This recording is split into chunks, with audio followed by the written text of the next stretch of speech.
Vous écoutez un balado du Collectif du Trottoir en collaboration avec le théâtre Premier Acte et CKRL.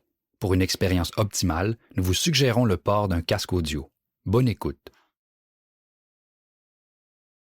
Le Yukon est un endroit mythique. Avec son soleil de minuit, ses montagnes et son immense territoire, pas étonnant que de plus en plus de gens décident de tout quitter pour y refaire leur vie. Je m'appelle Marie-Pierre Lagacé, je suis comédienne et autrice, et je suis accompagnée du comédien Christian Michaud. Ensemble, nous vous partageons notre coup de foudre pour le Nord et prêtons nos voix à certaines personnes qui ont bien voulu nous raconter leur histoire. Voici Freeze Up sur les routes de l'exil.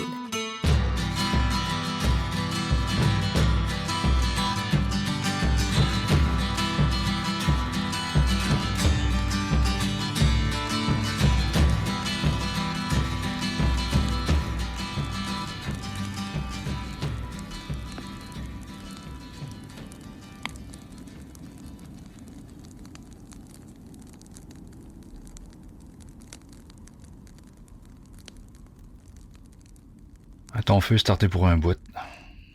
Tu remettras une bûche une fois de temps en temps cette nuit, par exemple. Merci, c'est smart. T'appelles comment? Émilie. Toi? Charles. T'arrives d'où? Québec. Québec? Ouais. Ben, je suis en train. T'arrives aujourd'hui?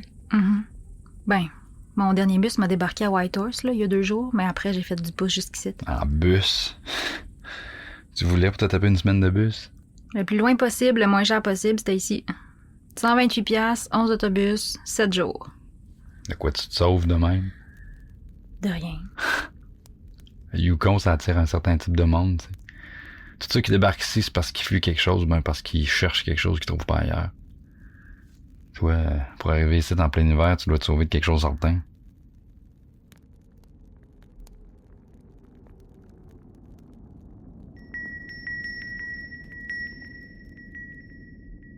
C'est un peu comme ça que ça aurait commencé, Freeze Up. Émilie puis Charles autour du feu, elle qui sait pas trop dans quoi elle s'est embarquée, lui qui vit en ermite dans le bois. C'est un peu nous autres, finalement. Quasiment. Ben, on peut commencer par se présenter. Je m'appelle Marie-Pierre Lagacé, je suis comédienne. J'aurais interprété le rôle d'Émilie et je suis aussi l'auteur de Freeze Up, la pièce que vous auriez dû voir cet automne. Moi, je m'appelle Christian Michaud, je suis comédien et j'aurais joué le personnage de Charles. Pour ceux qui ne me connaissent pas personnellement, il faut savoir que Marie-Pierre et moi, on a une passion commune pour le Yukon. On tripe bien raide. C'est pour ça que pour notre projet alternatif, on avait quand même envie de vous parler du Yukon. Des expériences qu'on a vécues là-bas, des gens qu'on a rencontrés. Tu y es allé combien de fois, toi, donc? 4 fois. Toi? 3. Puis la première fois, t'étais allé en bus, pour vrai? Ouais, j'avais jamais pris l'avion de ma vie, j'avais pas de passeport, je voulais aller le plus loin possible. Puis ça a l'air que le plus loin possible en bus, c'était le Yukon. Aujourd'hui, ça se fait plus, là. Greyhound a arrêté ça, mais en 2015, le trajet existait encore. Ouais, puis c'était vraiment 7 jours non-stop. Ben oui puis non. Là. Il y avait des transferts puis des escales, mais jamais assez long pour que je puisse visiter la ville ou quoi que ce soit. En fait, il s'est passé un bon 5 jours sans que je puisse dormir en position couchée, manger 3 fois par jour ou juste prendre une douche. Là. J'étais contente d'avoir une tuque parce que j'avais les cheveux gras sur un moyen temps. Mais après ces 5 jours-là, quelque part au BC, il y a eu une escale de 17 heures environ. Donc, il a fallu que je me trouve un endroit pour dormir. Sauf que j'avais perdu mon portefeuille, fait que j'ai passé la nuit dans un refuge de sans-abri. Ouais, ma santé mentale était un peu précaire à ce moment-là, mettons. Fait que là, quelqu'un m'a donné le numéro du refuge, j'ai appelé. Puis là, il y a un petit monsieur avec pas toutes ses dents qui s'appelait Dale, qui est venu me chercher à la gare pour m'emmener au refuge. Il m'a donné une chambre, il m'a fait à souper. J'ai posé dire que j'étais végétarienne, fait que j'ai mangé ma cuisse de poulet, ma côte levée, puis mes quelques frites avec ben du ketchup puis des gravoles. J'ai pris une douche, j'ai dormi, j'ai repris une douche. Le lendemain, il m'a fait un gros lunch pour la route, puis je suis repartie. C'était la première dette de donner au suivant que j'ai accumulée pendant mon voyage, et il y en a eu plusieurs autres. Les as-tu repayés? Quelques-unes, ouais. Ben, en fait, ce matin-là, j'ai pris le dernier bus avant d'arriver au Yukon, puis j'ai commencé à jaser avec un monsieur ben smart qui, lui, s'appelait Brett. Puis il a fini par me dire qu'il venait tout juste de sortir de prison. On a parlé longtemps, mais quand même, j'ai pas osé lui demander ce qu'il avait fait pour aller en prison. Là. La route était longue, je voyais bien qu'il y avait rien à manger, pas d'argent. Fait que j'y ai donné la moitié du lunch que Dale m'avait préparé. C'était pas grand-chose, là, mais c'était littéralement tout ce que j'avais à ce moment-là. Après, je suis arrivée à Whitehorse en plein milieu de la nuit pendant une tempête de neige, un 30 septembre. Puis toi, mettons, pourquoi le Yukon? Moi, à un moment donné dans ma vie, j'ai été guide de traîneau à chien dans le coin de Stoneham, puis je me disais, je vais aller faire ça dans le Nord. Il me semble que ça prendrait tout un sens d'aller faire ça dans le Nord, tu sais. Puis c'était même pas question du Yukon, là, c'était vraiment le Nord. Puis à un moment donné, je me souviens, j'étais à Montréal pour une audition de pub, puis je me rappelle, il y avait une tempête de neige, je marchais sur Saint-Denis, puis je suis passé devant une petite librairie. Dans la vitrine de cette librairie-là, il y avait un livre de Nicolas Vanier. Juste pour vous dire, là, Nicolas Vanier, c'est un espèce d'explorateur là, qui a souvent fait la Yukon Quest. Et puis ça, c'est une course de chien de traîneau d'environ 1600 quelques kilomètres là, qui se fait en 10-12 jours à travers le Grand Nord canadien puis l'Alaska. C'est aussi supposé être la course la plus difficile au monde. Fait que, bref, je vois ce livre-là dans la vitrine, je rentre, j'achète le livre, m'en vais dans un bar, me commande une petite bière, puis je le lis d'une traite. Puis c'est là que c'est devenu clair que c'était le Yukon que je voulais. C'était vraiment l'endroit où je voulais aller dans le Nord. Puis en plus, c'est au Canada, c'était vraiment simple, pas besoin de passeport et tout. Sauf qu'à un moment donné, je me disais, je tripe juste dans ma tête, je me fais-tu des scénarios ou bien c'est puis je me suis dit, la meilleure façon de savoir, c'était de prendre mon pack-sac puis d'y aller. Fait que t'es parti tout seul de même? Ouais, je me suis acheté un billet d'avion, puis la veille de mon départ, j'étais allé prendre un verre avec des amis. Puis là, je leur ai dit ça, là, que le lendemain, là, je partais pour le Yukon, puis il y en a un là-dedans qui me dit « Ouais, mais moi, je connais quelqu'un là-bas, tiens, je te donne son courriel. » Fait que moi, pas plus fou qu'un autre, j'y écris un message, puis il me répond aussitôt, puis il me dit « C'est beau, mais écoute, je vais venir te chercher à l'aéroport. » Puis ce gars-là, il est devenu un de mes meilleurs amis à vie. Ah, c'est tout le temps ça, on dirait, les contacts au Yukon. Ouais. Quelqu'un qui connaît quelqu'un, puis bang, une rencontre super marquante. Moi, c'était toi, mon quelqu'un. Tu sais, c'est tes amis qui sont venus me chercher à la gare de bus en plein milieu de la nuit. Ah, c'est belle trop vrai. Ouais, je les ai rencontrés d'ailleurs pour nos entrevues, eux autres. Et je me doute un peu de la réponse, là, mais ça t'a-tu donné le goût d'y retourner, de faire ces entrevues-là? C'est une vraie question, ça? Ouais, j'ai toujours un peu le goût d'y retourner. En fait, beaucoup. Ouais, c'est cyclique. Tu sais, c'est sûr que c'est un autre rythme de vie là-bas. On dirait qu'on n'a pas le choix de prendre le temps. Puis quand on prend le temps, on rencontre des gens. C'est vrai que ça attire un certain type de monde, le Yukon. C'est comme si on avait tout quelque chose en commun, comme si on cherchait toute la même chose.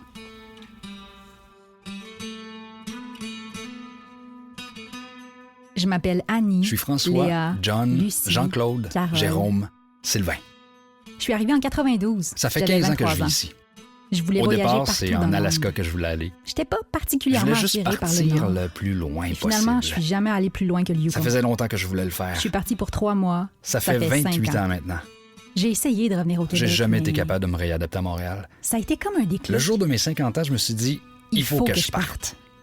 J'avais une peine d'amour, Ça a toujours été un rêve de vivre dans le Nord. mais peu importe ce qu'on fuit, ça Je nous savais rattrape. même pas que je cherchais quelque chose. Cette connexion-là avec le C'est dans territoire, les tripes. presque physique. Je suis venu pour Ça a un été an, le classique puis Yukon. Je je suis suis jamais jamais repartie. reparti.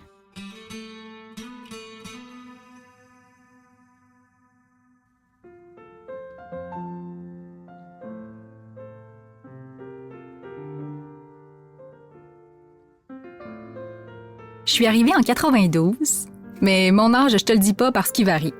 Il y a des jours, j'ai 5 ans, il y a des jours, j'ai 15 ans, il y a des jours, j'ai 30 ans, il y a des jours, j'ai 50 ans, il y a des jours, j'ai 80 ans. Ça dépend. Avec du recul, je peux vraiment dire qu'à ce moment-là, j'étais à une croisée des chemins dans ma vie. J'avais un boulot qui me disait plus rien, j'étais hygiéniste dentaire. Avec mon conjoint de l'époque, ça battait de l'aile, j'avais pas de chien, pas d'enfant. Je me posais beaucoup de questions sur qui j'étais, qui je voulais être. Bref, ça allait pas bien. Puis une amie m'a parlé d'un stage pour être monitrice de français au Yukon. J'ai toujours été une gypsy. J'ai toujours aimé voyager. Je voulais faire le tour du monde de toute façon, alors je me suis dit, pourquoi pas le Yukon? Puis je suis partie sur le pouce. Je savais que j'étais attirée par les grands espaces, le froid et tout. Mais en arrivant ici, je me souviens m'être arrêtée au bord du fleuve à Whitehorse, et Whitehorse, là, c'est vraiment pas le plus beau lieu au Yukon, et m'être dit, tout ce temps-là, je savais même pas que je cherchais quelque chose, mais je réalise que je viens de le trouver. C'était comme rentrer à la maison alors que ça faisait longtemps que je m'étais pas sentie chez nous nulle part. Je suis arrivée l'été, c'était le midnight sun, je tripais bien raide. C'était vraiment un autre monde, là. Il y en avait qui allaient se coucher, d'autres qui se levaient. Au début, je faisais du camping, mais j'ai frôlé la dépression parce que j'arrivais pas à dormir à cause qu'il faisait jour tout le temps. Je luttais contre mon insomnie en allant dans les bars pour dessiner. J'observais les gens, je leur inventais une vie, puis je les dessinais. J'ai encore un calepin plein de croquis de visage que j'ai croisés cet été-là. C'est ironique, mais c'est aussi cet été-là que j'ai découvert ma francophonie. J'avais toujours été dans des environnements majoritairement francophones, alors je l'ai toujours prise pour acquise. Mais là, je voyais sa richesse, je voyais qu'on pouvait travailler en français, s'épanouir, même que c'était valorisé. Et ça tombait bien parce que je parlais pas très bien anglais. Bon, j'avais déjà pris des cours, là, mais j'étais pas une lumière. Et donc, comme j'avais travaillé en français tout l'été, à la fin de mon stage, je parlais toujours pas anglais. Quand ça a été le moment de partir, j'ai demandé un lift à quelqu'un pour m'emmener à l'aéroport de Dawson Creek, au BC, parce que l'avion était moins cher à partir de là, bref. Sauf que j'ai dû dire quelque chose de travers parce qu'au lieu de m'emmener à Dawson Creek, il m'a emmené à Dawson City, encore plus au nord, au Yukon. Donc, bien sûr, j'ai manqué mon avion, puis je suis jamais repartie. J'ai vu ça comme un signe. J'ai appelé mon conjoint pour lui dire que je reviendrais pas, puis ça a été ça. J'ai commencé par retrouver un boulot d'hygiéniste dentaire, mais après un an, j'en pouvais plus. C'était routinier, toujours la même affaire. Et c'est un petit milieu, hein? Quand ton patient arrive puis que c'est ton gynécologue, ça fait beaucoup de proximité d'un coup. Alors j'ai changé de carrière, tout simplement. Pour moi, le Yukon, c'est vraiment la terre des deuxièmes chances parce qu'il y a tellement d'opportunités de travail. Imagine, je suis devenue journaliste alors que j'avais de la misère à aligner 2 paragraphes. Ça aurait pas été possible nulle part ailleurs. Puis, de fil en aiguille, mon travail de journaliste est devenu un safety net, puis j'ai pu devenir artiste à temps plein. On est chanceux ici parce que l'art est très valorisé. C'est facile d'exposer, de se faire des contacts. Tout le monde est un peu un artiste ici. Au Québec, vous êtes je sais pas combien à vous chicaner pour une bourse. Nous, c'est sûr qu'on est moins nombreux, ça aide. En même temps, on dirait que tout est encore à faire. Même l'identité franco-yukonaise est encore en construction. On vient tous d'horizons différents, on a tous des origines différentes, mais on a tous aussi une histoire commune basée sur un coup de cœur et une migration. D'habitude, les gens s'identifient par l'endroit où ils sont nés, mais nous, on a fait un choix différent. L'identité, c'est pas une seule chose, c'est un ensemble, un tout. C'est ce qu'on choisit de devenir. Alors, est-ce que je sais plus qui je suis aujourd'hui qu'à l'époque? Non. Parce que je pense que ça change tout le temps. Est-ce que je suis québécoise? Est-ce que je suis yukonaise? Je sais pas. Mais sais-tu quoi? Je suis en paix avec ça.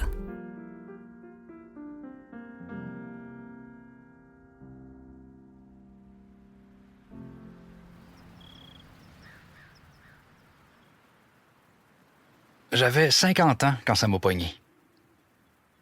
J'ai jamais eu de problème avec mon âge. J'ai pas eu de crise de la quarantaine, la cinquantaine, ça me faisait pas peur non plus. J'ai toujours pensé que c'était juste un chiffre, puis que l'âge, c'était dans le cœur puis dans la tête. Mais là, j'étais assis devant mon gâteau, je fixais les chandelles en forme de 5 puis de 0. Ça m'a pogné, là, de drette-site.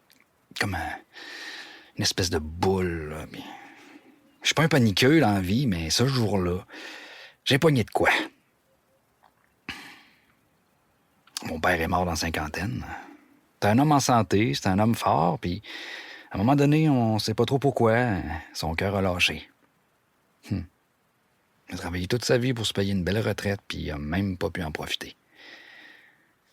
Aujourd'hui, je suis plus vieux qu'il a jamais été, ça fait que ça m'a fait réfléchir, tu comprends?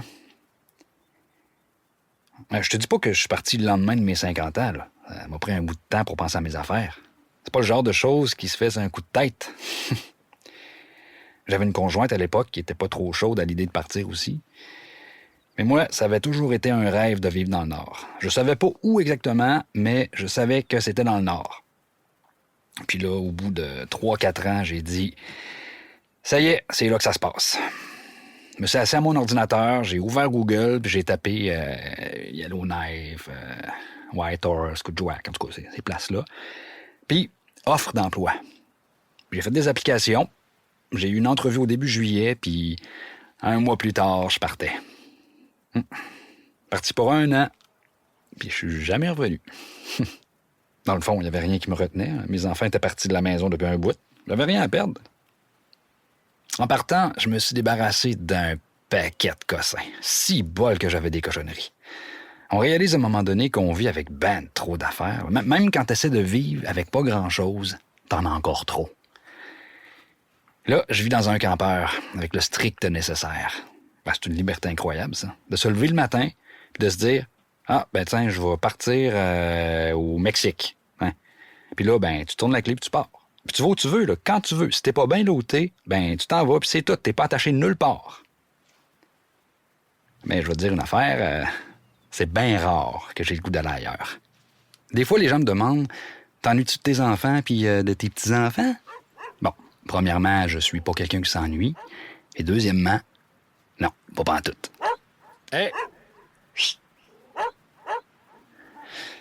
Quand je suis arrivé ici, le sentiment que j'ai eu, c'est l'immensité. Je m'attendais pas à ça. T'arrives ici, puis là, tu vois les montagnes, puis ça vient te chercher, là, tu sais. Mais ça m'intéressait plus de vivre en ville. La ville, c'est la ville, peu importe laquelle. Moi, ce que je voulais, c'est vivre dans le bois avec les animaux sauvages puis avoir la sainte paix. Parce qu'il y a 2 Yukons, tu sais. Il y a le Yukon de la ville, avec le monde qui travaille dans les bureaux, là, puis qui s'achète des petits kits de plein air chez les mecs. Puis c'est bien tant mieux pour eux autres. Puis il y a l'autre Yukon. Le Yukon qu'on aime, là, tu sais. Celui où tu t'arranges avec les moyens du bord, tu construis tes affaires avec ce que tu trouves au dépotoir. Je suis un patenteux, moi, anyway. Je travaille le bois, je fais de la mécanique. Je dois retenir ça de mon père. Fallait tout le temps qu'il soit en train de taponner après quelque chose. Ma mère le soupçonnait de briser des affaires juste pour pouvoir les réparer.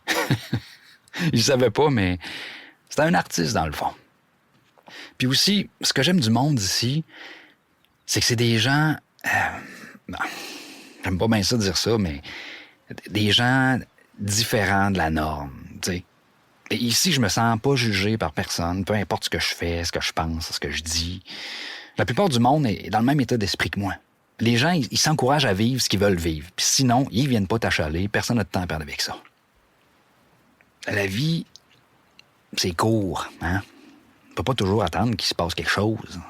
C'est aussi bien d'en profiter comme on peut aujourd'hui, parce que demain, on sera peut-être plus là. Et je pense que mon père serait bien d'accord avec ça.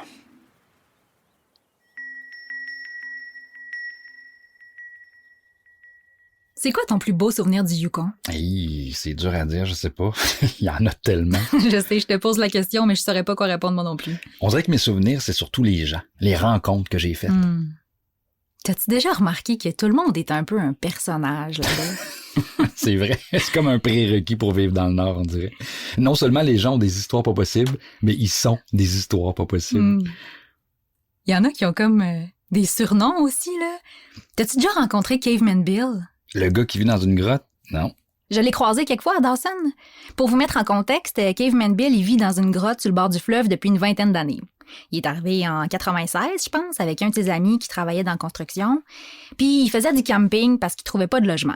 Mais à un moment donné, il commençait à faire fret pour le camping. Puis là, en joke, quelqu'un lui a dit « Hey, pourquoi tu vas pas t'installer dans la grotte? » Puis lui, il a dit « Why not? » Puis il y est allé. L'affaire, là, c'est que le monde faisait des paris à savoir combien de temps il allait tenir le coup dans sa grotte. Puis lui, sachant ça, il a décidé qu'il allait rester le plus longtemps possible. Tu l'as-tu déjà visité, sa grotte? Non, mais j'ai vu des photos sur Internet. Il a tout aménagé ça maintenant. Là. Il y a un plancher, une porte, tout. Même que là, c'est un peu plus neuf qu'avant parce qu'il y a une couple d'années, sa grotte a passé au feu puis il a perdu tout ce qu'il y avait. Mais la communauté de Dawson étant ce qu'elle est, ils ont fait une levée de fonds pour l'aider, puis il a tout racheté puis reconstruit. Ah, c'est fou, cette générosité-là, pareil. On dirait que le monde, ils ont pas grand-chose, mais ils sont prêts à donner tout ce qu'ils ont pour aider. Ouais, ça me fait penser, moi, la deuxième fois que je suis allé au Yukon, je suis allé vivre là 1 an avec ma blonde. Puis à un moment donné, les parents de ma blonde sont venus visiter. Fait qu'on a organisé un voyage. On voulait partir de Whitehorse puis se rendre jusqu'à Haines en Alaska. Puis faire une boucle là, pour revenir. Là. C'est une ride qui est vraiment populaire là-bas. Là. Fait que je loue une voiture, on part. Puis juste avant d'arriver en Alaska, on avait loué une petite cabine dans le coin de Haines Junction pour passer 2 jours là. Puis on a fait un flat. Fait que là, j'appelle la compagnie de location, je leur explique ça, puis il me dit qu'est-ce que tu veux que je fasse? Là, je viendrai pas changer ta roue à Haines Junction, là, va au garage, puis garde la facture. Fait que je vais au garage, mais là, le gars du garage me dit non, ta roue, c'est pas juste un petit trou, là, ton rim est complètement pété. Fait que c'était la merde. Puis la place où on était, c'était un petit couple âgé qui louait ça. Puis le lendemain matin, le propriétaire de cette place-là, il voyait bien que j'étais full désemparé. Puis il me tend ses clés en me disant promenez mon char, puis allez-y. Ben non. Je te jure. Il me dit allez-y avec mon char, pas de problème. On se connaissait pas, là. J'aurais tellement pu faire OK, merci, bye, puis partir avec son truck. Hey, moi, j'étais flabbergastée parce qu'à un moment donné, une madame m'a prêté son costume de bain, mais là, ça, c'est un autre niveau, là. Je sais pas si c'est parce que c'est des petites villes puis que tout le monde se connaît qu'ils font confiance aussi spontanément. Ouais, les gens, ils comptent sur la bonne foi des autres, tu sais. Ils se disent moi, j'ai le cœur de te prêter ça, puis si tu pars avec, ben, t'es con. Ils préfèrent croire d'emblée que les gens sont des bonnes personnes. Quand je pense à ça, il y a tellement de gens avec qui je suis devenue amie là-bas, mais à qui j'aurais jamais adressé la parole si je les avais rencontrés au Québec. Même chose pour moi. Des fois, les liens sont plus durs à créer parce que les gens sont méfiants, mais c'est des liens qui durent toute la vie. Quand je suis allé vivre là-bas 1 an, j'avais le goût de rencontrer du monde, puis de me faire des nouveaux contacts. Là, puis il y a quelqu'un qui m'a dit, il y a une fille, me semble, avec qui tu t'entendrais bien, toi. Fait qu'il me laisse son adresse courriel. Il me dit, mais par exemple, il faut que tu saches que elle, c'est tout ou rien. Si elle t'aime, elle va t'accueillir à bras grands ouverts, mais sinon, écoute, elle va se fermer puis t'entendras plus jamais parler d'elle. Fait que, je prends une chance. J'y écris, puis j'étais comme un peu nerveux. Puis elle a comme fini par me répondre à un moment donné. Elle me dit, j'habite à telle place, passe quand tu veux. Fait que là, je me rends. Elle habitait comme dans une New York, bien cachée dans le bois. J'étais pas trop certain. Puis là, j'entends une voix crier, Christian! Fait que c'était elle. Fait que je m'en vais chez eux, tout. On jase, c'était bien le fun.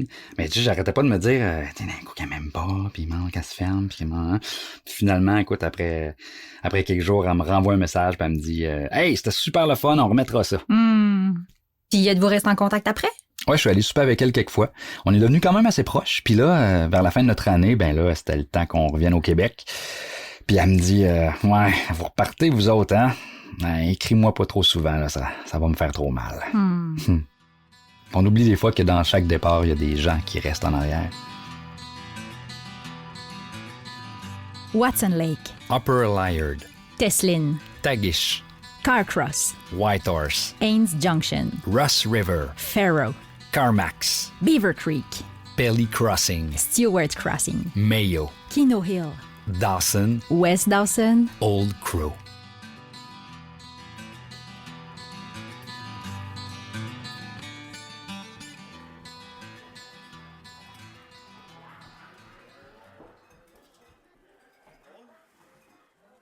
Bon, moi, je vais te le dire tout de suite, là, je suis pas pantoute en amour avec le Yukon. Tu t'attendais pas à ça, hein? Ben, moi, en tout cas, je m'attendais pas à ça, venir vivre au Yukon.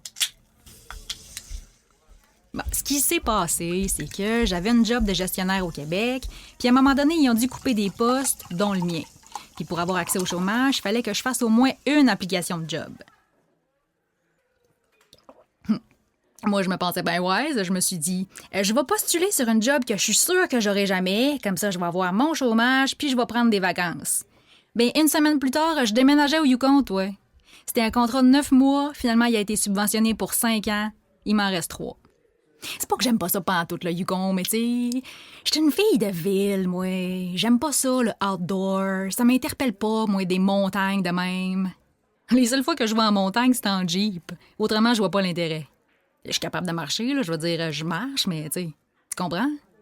Puis le camping, j'haïs ça pour mourir. Je sais même pas comment faire un feu, tu sais. Puis si t'aimes pas les activités extérieures, t'enlèves au moins 75% du Yukon. J'aime ça, là, mais quand le monde parle comme s'il y avait une révélation, moi, là, je décroche. Larger than life, là, non merci. En plus, je suis arrivée ici, je parlais pas anglais. J'ai appris en travaillant au bar. Ouais. Je travaille dans un bar aussi parce que c'est une job à 30 heures semaine, c'est pas assez pour vivre. Les logements sont chers. Pour te donner une idée, là, le premier mois, je me suis acheté une vieille vanne puis je restais là-dedans le temps de trouver quelque chose.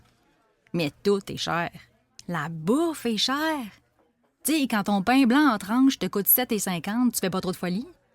Puis moi, ben, j'aime ça, manger, là. Je m'achèterai pas de paddleboard ou de kayak, mais je mange au resto tous les jours, fait que c'est ça. J'ai fini par faire du house-sitting.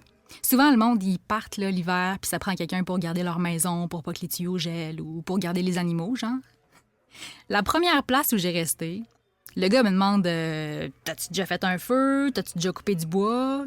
Moi, je réponds Ouais, tu sais, comme si j'avais fait ça toute ma vie. Chris! Le gars, il avait une cave à vin d'importation privée, puis il me dit que je peux boire tout ce que je veux. Moi, pas plus folle qu'un autre, j'en profite. Sauf que la première nuit, après une bouteille de rouge, je me rends compte qu'il commence à faire fret puis que j'aurai pas le choix de starter un feu. Sauf que je trouve pas de petit bois.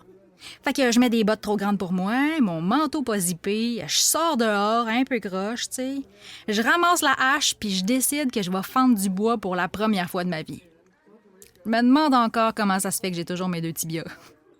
Mais tu vois, c'est moi, ça. J'aime ça, le nightlife, tu sais.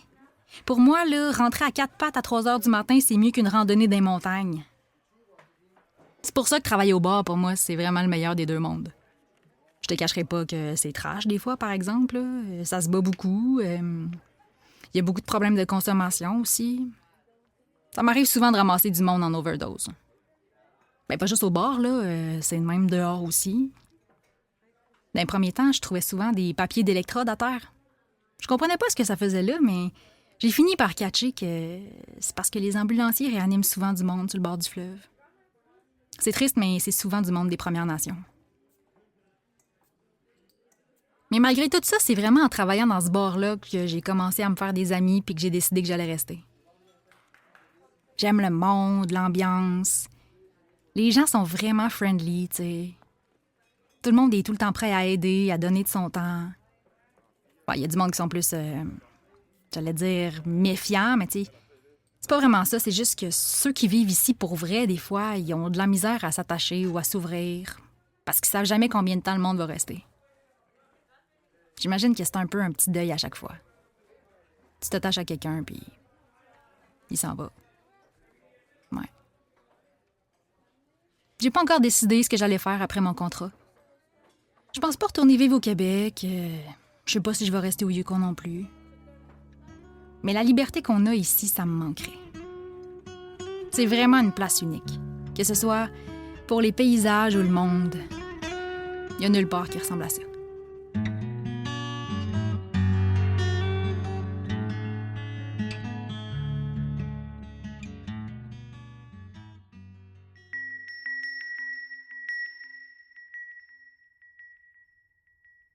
Tu vivais où cette année-là? J'ai vécu à plein de places. J'ai fait du house-sitting pendant un bout. Ça, c'est comme du baby-sitting, mais avec des maisons. Ah ouais, je sais ce que c'est. J'ai déjà perdu un chat en faisant ça. C'est vrai? Ouais. C'était un vieux chat qui était habitué à sortir, puis d'habitude, il revenait tout le temps en fin de journée. Mais moi, il m'aimait pas, mais pas pantoute, OK? Il me poussait tout le temps, il grognait, c'était l'enfer. Fait qu'un soir, lui, il décide qu'il rentre pas. Puis je sais pas si tu le sais, mais chercher un chat blanc dans la neige quand il fait noir, c'est pas super. Tu l'as-tu retrouvé? Ben oui, maudit chat. Hey, je l'ai cherché pendant des heures en l'appelant en anglais, tu sais, parce que je me disais que ça devait être un chat anglophone. Il a fini par revenir de lui-même, mais tu sais, juste après que j'ai appelé son propriétaire en panique, évidemment. Hey, je suis sûre là, qu'il me regardait le chercher tout ce temps-là, caché en dessous de la galerie, le verra. En tout cas, bref, là où je voulais en venir, c'est que toi, t'as passé un hiver complet là. C'était quoi ta routine pour te préparer à l'hiver?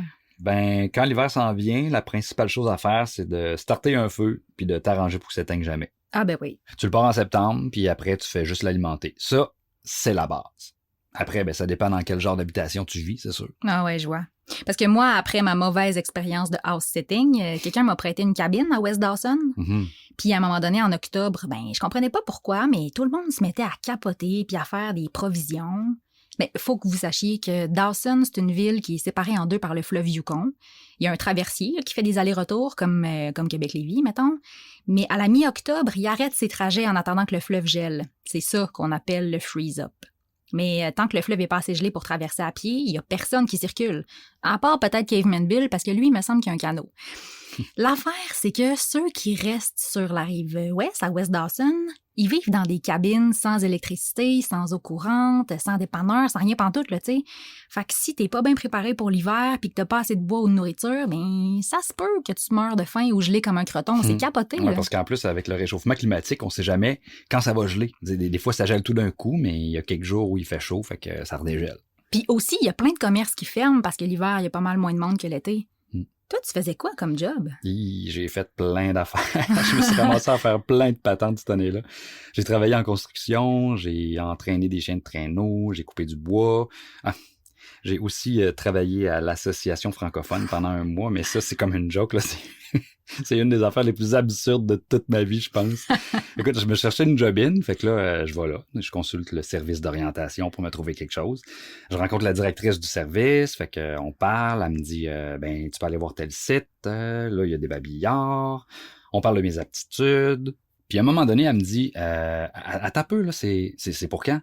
Là, je dis, c'est pour là. Puis elle me dit, attends-moi, je reviens. Puis là, elle part, puis elle s'en va.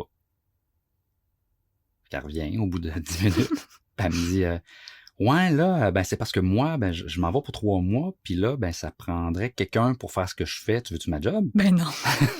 Attends un peu, là, c'est parce que moi, je suis là pour me trouver une job parce que je sais pas trop comment par moi-même ici. Puis là, tu voudrais que je montre aux autres comment se trouver de la job. Puis là, elle me dit, t'es comédien, ça va être comme un rôle. Puis tu l'as-tu fait? Ben oui, puis ça a bien été. Même que, t'as-tu connu, toi, voyons, il est français, il a des lunettes, là, regarde, de toute façon, ça n'a pas d'importance. Hein. Lui, il est arrivé au Yukon, OK, il a dormi genre 2-3 mois dans son char, puis à un moment donné, il s'est dit, il faut que je me trouve une job, là, j'ai vraiment frette, là.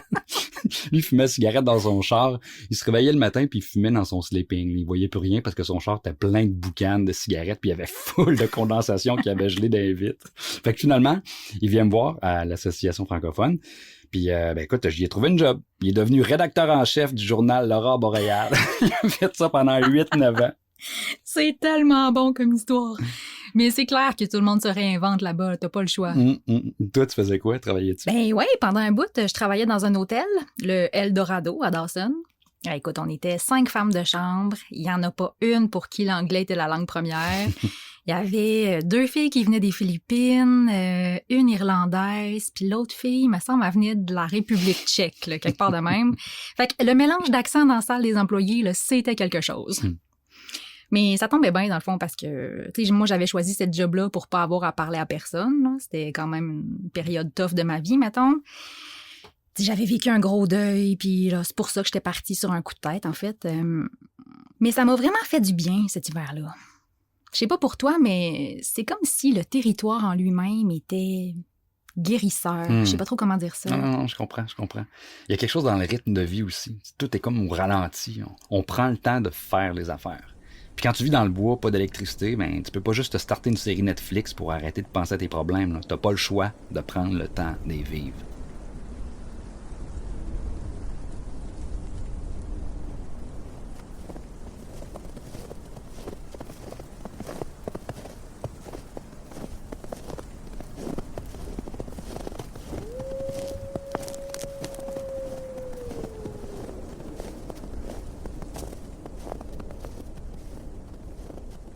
Je marche beaucoup, moi. Il y en a qui se promènent dans le bois en pick-up et en skidoo. Moi, j'aime mieux marcher. Je trouve que on entend mieux la nature sans bruit de moteur.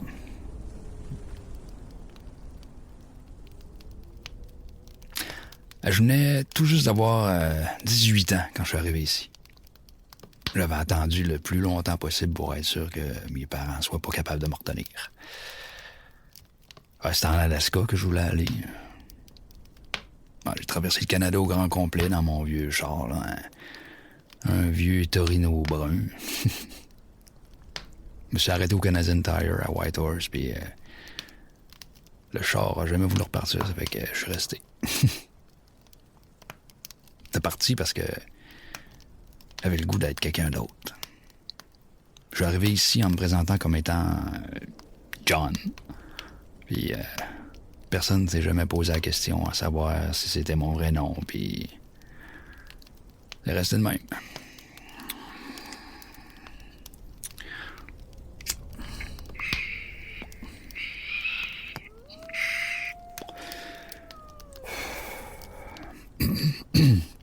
C'était en 76. Mais c'est plus ce que c'était le Yukon. Le style de vie était différent dans le temps. On n'avait pas encore besoin d'environnementalistes à ce moment-là.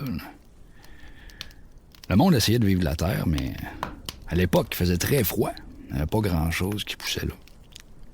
Je me rappelle d'un hiver où on avait eu 3 semaines de suite à moins 45. Après, ça s'était réchauffé à moins 30, puis tout le monde était bien content. On avait quasiment l'impression qu'il faisait chaud. L'année passée, t'es arrivé une fois une semaine à moins 45, puis tout le monde était bien déclimatisé.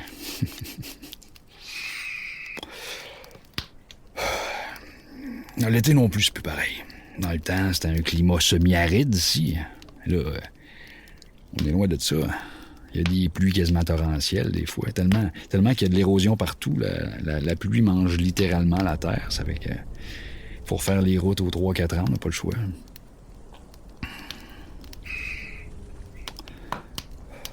Une autre différence, c'est qu'il y a plus de monde qui viennent en été aussi. À l'est des traces. Il y a des canoteux là, qui viennent en voyage de chasse, puis il y a des places sur le bord de la rivière où on sent plus les déchets humains avant de les voir. Avant, c'était un bon spot pour chasser, mais là, il n'y a pas un orignal qui va là. C'est quasiment rendu une autoroute l'été. Moi, m'intéresse pas bien la chasse. Je suis capable de me servir d'une carabine, mais tuer pour tuer, ça me dit rien. Puis je vis tout seul. Ça se perdrait toute cette viande-là. Il y a une époque où je chassais, par exemple. J'étais marié avec une femme de la Première Nation, Little Salmon à Carmax. Il est elle qui m'a tout montré comment dépecer l'animal, tanner les peaux, puis tout. Il y avait rien qui se perdait. Eux autres, ils tuent pas pour avoir une tête de caribou au-dessus de leur pote d'entrée. Là. Ils le font pour nourrir leur famille.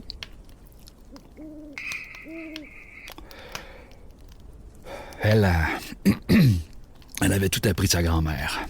Sa grand-mère, c'était une petite femme, toute voûtée, là, qui avait l'air d'avoir porté le poids du monde sur ses épaules. Quand on a appris que ma femme était enceinte, elle m'a emmené marcher dans le bois pour me raconter comment les soldats étaient débarqués pendant la guerre avec des bulldozers qui mangeaient les arbres. Comment nous autres, les Blancs, on leur avait interdit de chasser sur leur propre territoire. Comme s'il y avait un gros frigidaire juste à côté, mais qui n'avait pas le droit d'y toucher. Ouais. Je pensais qu'elle voulait me faire sentir coupable. Qu'il fallait que je m'excuse pour mes ancêtres, je sais pas trop. Mais non. Elle m'a dit, je te dis tout ça pour que l'histoire se répète pas. Puis elle a ajouté, la terre nous a pas été donnée pour nos parents. Elle nous a été prêtée pour nos enfants. Même après le divorce, j'ai insisté pour que ma fille grandisse proche de sa communauté. Je trouvais ça important qu'elle sache d'où elle vient, qu'elle poursuive les traditions. Elle a toujours vu ça comme une force d'avoir une double identité. Et même aller au Québec pour ses études. Je te dis pas que ça m'est pas passé par la tête de la suivre pour rentrer à la maison, mais ça fait 44 ans que je suis parti. C'est ici, ma vie. J'essaie de pas trop penser à ce que j'ai laissé derrière. Je préfère penser à ce qui s'en vient, puis à ce qu'on va laisser à ceux qui vont suivre.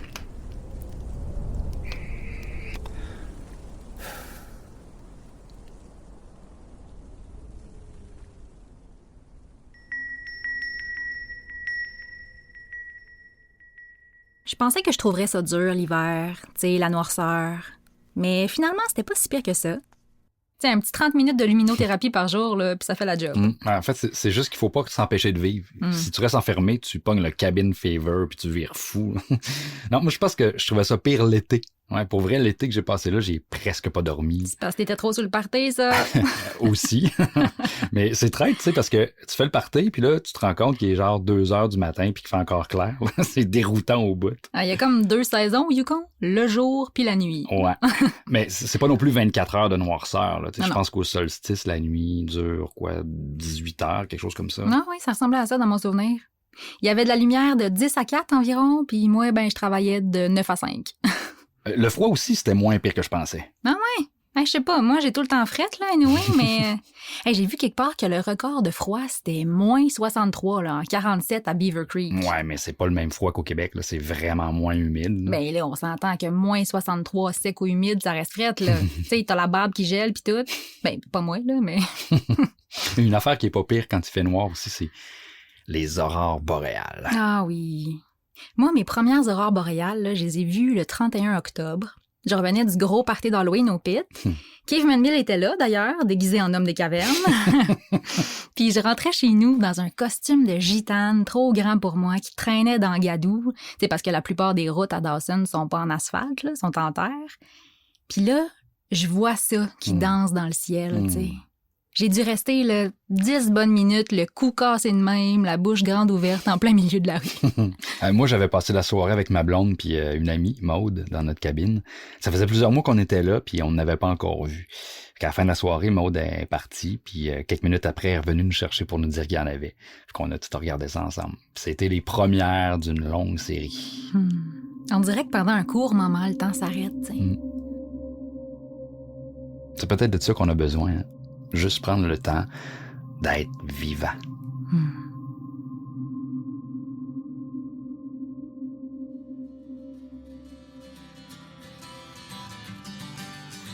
Pourquoi le Yukon? Qu'est-ce que tu Te cherchais? considères-tu encore québécoise? Penses-tu revenir un jour? Pourquoi t'es resté? Est-ce que ta famille te Parlais-tu en manque? anglais en arrivant? Fuyais-tu quelque chose? Va pas là, fait ben trop frette. Tu peux pas vivre dans ton Voyons, campeur. ben trop loin. Quand est-ce que tu reviens? T'es trop vieille pour faire ça. Quand est-ce que tu vas avoir une Qu'est-ce que vie t'as fait avec ton normale? chum? Puis ta blonde, T'as elle. pas peur des ours? Le coût de la vie est parles vraiment même pas cher en anglais. là-bas. Pense à tes enfants. Tes parents, eux autres. Il y a pas de job là-bas. Moi, je dis que dans un mois, t'es revenu.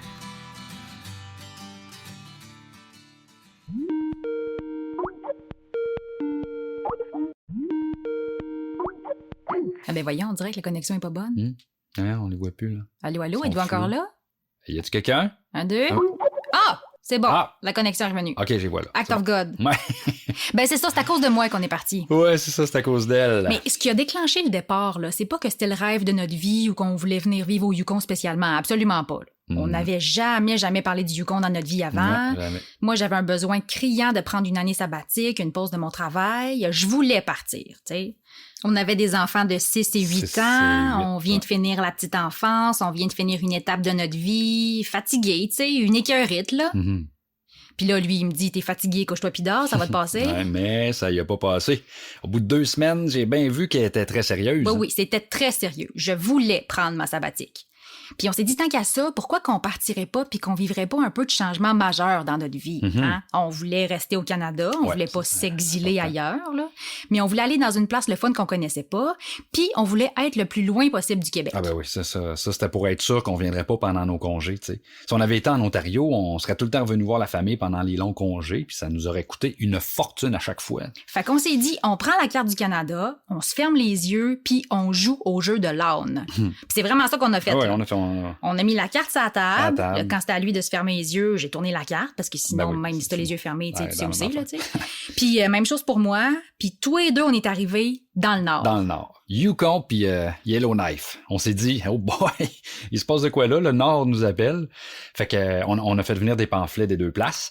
Ben, Internet était pas fort, qu'on a fait venir ça par la poste. C'était en 2001. En décembre 2001, on a jasé de ça pendant le temps des fêtes et en janvier, on a pris notre décision Qu'on partait. qu'on partait. Ouais, donc, d'avant les fêtes jusqu'au 1er janvier. Le switch s'est fait. Ouais, on a mijoté ça, là, puis on a annoncé aux gens qu'on partait du Québec. En avril. Ben non. On leur a dit à Pâques. Ben non, on a fait un party le 1er janvier chez nous. Oui, les amis le savaient, mais la famille, on leur a dit à Pâques. C'est parce qu'on voulait préparer nos enfants, là, tu sais, on voulait pas que les enfants l'apprennent en dernier.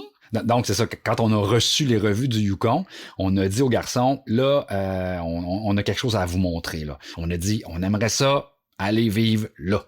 On leur a montré des belles photos de montagne. Ben oui, c'était stratégique. Ils ont dit, ben oui, c'est beau.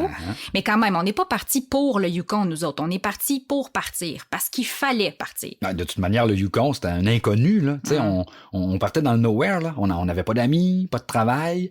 On s'était fixé des objectifs en partant. On s'était dit, ça nous prend une job. Un des deux, au moins, doit travailler avant qu'on parte, là. Il faut qu'on aille quelque chose. Il faut avoir une école francophone pour les enfants. Il y en avait une. Faudrait trouver un appartement, etc., etc. On n'avait rien de tout ça quand on est parti. Sauf l'école francophone. Fait qu'on a inscrit nos enfants à l'école, mais à part de ça, on n'avait rien, là. On est parti en voiture, on a vendu notre maison. En fait, on avait 2 voitures, on a vendu les 2 pour s'acheter une vanne pour traîner le stock de camping. Oui, mais la maison était pas vendue, c'est ça l'affaire, là. Fallait vendre la maison avant de partir. On partait le 2 août. Le 11 août. C'est ça. On est parti le 12 août, on est arrivé ici le 2 septembre, puis la maison s'est vendue pendant qu'on était sur une plage à Vancouver. À Vancouver. Ouais. Il y a des affaires plus dures à quitter que d'autres, là, quand tu fais un gros move de même. La maison, c'est juste du matériel, là. On savait qu'on s'en trouverait un autre, mais moi, ça faisait 20 ans là, que je travaillais à la même place. Ça, j'ai trouvé ça dur. Ouais. Pas moi. Ben oui, toi, on sait bien, une job de bureau, c'est facile à trouver. Alors moi, dès que j'ai senti l'air du Yukon, j'ai décidé que j'allais travailler dehors. C'était fini, les jobs de bureau. Ben en tout cas, en partant, moi, j'ai broyé jusqu'à Toronto. Ouais. En même temps, on s'aidait pas, on n'arrêtait pas d'écouter la toune là de Gilbert Bécaud. Oh oui, je partirai, c'est assez beau cette chanson-là. Il faudra bien que ça arrive, je partirai. Il faudra bien que ça arrive, je partirai. Tu pleureras, j'en pleurerai. Ben fait que c'est ça, je pouvais même brailler. Après ça, je me suis calmée puis j'étais certaine de mon affaire. Je pense aussi que c'est parce qu'on se l'était jamais dit, mais au fond, on le savait qu'on quittait pour toujours. Nos valises, on les avait dans le cœur, puis on connaissait le chemin pour revenir au Québec si jamais on voulait revenir. On avait le choix. Avant, je disais souvent, on n'a pas le choix, faut faire ci, faut faire ça. Mais non, on a toujours le choix. Ouais. Mais rendu là, par exemple, on s'est pas trouvé de maison en claquant des doigts. Là. Non. On a commencé par rester dans un petit logement. On a fait venir notre container de Québec. On a mis toutes nos affaires sur le gazon. Puis là, j'ai dessiné l'appartement pour être sûr que chaque morceau allait rentrer. On s'était débarrassé de beaucoup d'affaires, mais tu sais, moi, j'ai les meubles de ma grand-mère. Tu jettes pas ça. On s'est débarrassé de beaucoup d'affaires, mais on a trouvé le tour de déménager 2 planches à repasser. Oui, moi, pourquoi on passe même pas? Hey, moi, je m'en sers. Je mets mes semis là-dessus au printemps. Hey, c'est vrai, on n'a pas pensé à ça, mais on aurait pu les mettre dans la serre au lieu de poser des tablettes. En tout cas, ça nous a pris 3 ans puis 4 déménagements, mais on a fini par l'avoir, notre maison. Non, ça a été graduel. Faut pas penser que tu débarques au Yukon puis que tu trouves tout de suite une place où rester. Non. Le logement est cher, il y en a pas beaucoup. Le monde nous disait des affaires. Il disait... T'es folle, va pas là, il y a pas de maison, fait frette, il y a de la neige. Eux autres, ils pensaient qu'il y avait pas d'été. Le monde pense que le Yukon est en Alaska sur une banquise. Fait qu'en même temps, on a éduqué notre monde aussi sur c'est quoi le Yukon, tu sais. Nos familles, nos amis venaient nous visiter. Puis une fois qu'ils sont venus nous voir, là, ils nous ont plus jamais demandé quand est-ce qu'on revenait au Québec. Ouais, ils avaient compris pourquoi on était là. Puis tu sais, jamais nos fils nous ont demandé à partir du Yukon. Jamais. C'est sûr que c'est un gros bouleversement dans une vie, là. Puis pour nous autres aussi, tu sais, à 38 puis 41 ans, ouais, changer de vie, c'est sûr que ça fait peur. Tu sais, quand on part pas sans regret, on part pas sans douter. Mais c'est nos peurs qui nous dirigent. Faut juste réussir à passer par-dessus. C'est ça, la vraie liberté. Je partirai, ouais.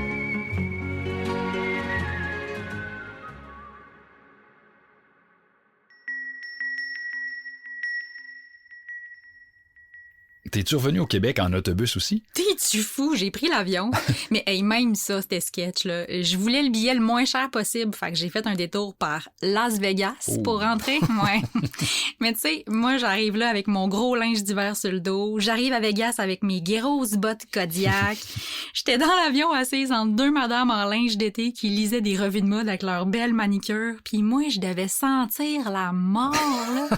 Après un hiver dans une cabine, il y a des bonnes chances. Fait que t'es parti avant le Burning Away de Winter Blues. Ah, c'est quoi ça? C'est un festival de blues? Non, c'est un événement au printemps là, à l'équinoxe pour célébrer la fin de l'hiver, genre. Il y a une parade, puis après ils font un super gros fair Whitehorse qui dure toute la journée. Puis là, le monde écrive tous leurs problèmes, tout ce qui marche pas dans leur vie sur des bouts de papier, puis ils sacent ça dans le feu. Comme une grosse Saint-Jean. Genre. Puis toi, tu l'as fait? Ouais. C'est comme un rituel de renouveau. La lumière revient, on recommence à neuf. OK, ça me tente. Ben, l'hiver a même pas commencé. Pas grave, ça. C'est toujours un bon moment pour du renouveau. Je pense pas revenir vivre au Ce Québec. qui me manque le Il y a plus, trop de c'est la taxes. bouffe. C'est Mais sûr c'est que ici, ma chez famille nous, me maintenant. manque. On a toujours une Je connexion serais pas capable de particulière avec choisir la terre entre d'où le on Yukon vient, et le c'est Québec. viscéral. Des fois, il faut juste savoir On partir part pour jamais mieux sans revenir. regret. Je rentre On sait toujours au jamais de Québec quoi en l'avenir est pleurant. fait, mais dans Plus ma je vis tête, ici, je vais mourir moi au j'ai le Yukon. goût de retourner au Québec. J'ai toujours eu l'impression que revenir au Yukon, c'était comme rentrer à la maison. Est-ce que je suis québécoise? Est-ce que je suis yukonaise? Je sais pas. Tout ce que je peux répondre, c'est raconter mon histoire.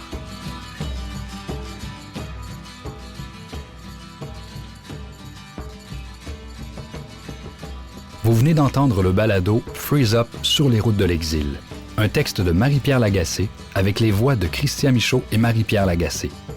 À la réalisation, Marie-Ève Chabot-Lortie et Simon Lemoine. Thème musical de Martin Poirier. Au montage sonore, Yves Dubois et au montage visuel, Émile Beauchemin. Merci à la Caisse des Jardins de Québec, à Première Ovation, au Conseil des arts du Canada ainsi qu'à Hydro-Québec.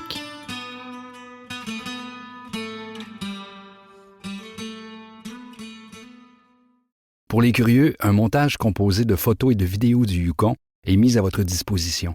Pour le visionner, vous n'avez qu'à cliquer sur le lien sous la description du balado. Bon visionnement.